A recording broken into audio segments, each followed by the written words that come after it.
The town of Ravenwood had always been a quiet and peaceful place until the night of the blood moon. As the sky turned a deep crimson, a sense of unease settled over the community. The townspeople couldn't quite put their finger on it, but something about the night felt off. It wasn't until the next morning that they realized what had happened. Bodies were found strewn about the town, their blood painting the streets a deep shade of red. The horror only grew as they realized that the killer was still on the loose. The townspeople locked themselves in their homes, terrified of being the next victim. But no amount of locks or barricades could keep out the killer, who seemed to move through the town like a shadow. As the days passed, more and more bodies were found. The killer showed no signs of slowing down, and the town's once peaceful streets were now stained with blood. The police were powerless to stop the killer, who seemed to be one step ahead of them at every turn. The town was plunged into a state of panic as the body count continued to rise.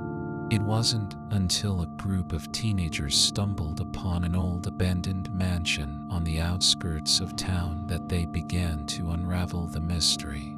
As they explored the dusty corridors, they stumbled upon a secret room filled with blood-soaked tools and ritualistic symbols.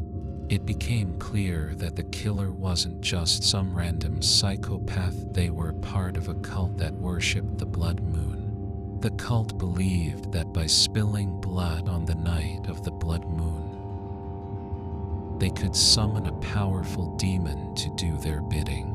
The teenagers raced back to town to warn the authorities, but it was too late. The cult had already started their final ritual, using the blood of their victims to summon the demon. As the ground shook and the sky turned black, the townspeople knew that this was the end.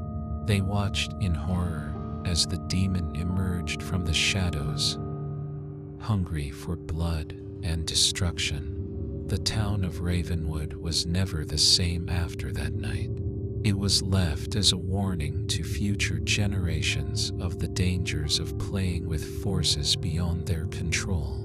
And though the town was abandoned, the whispers of the demon could still be heard on the wind, a reminder of the blood that had been spilled in its name.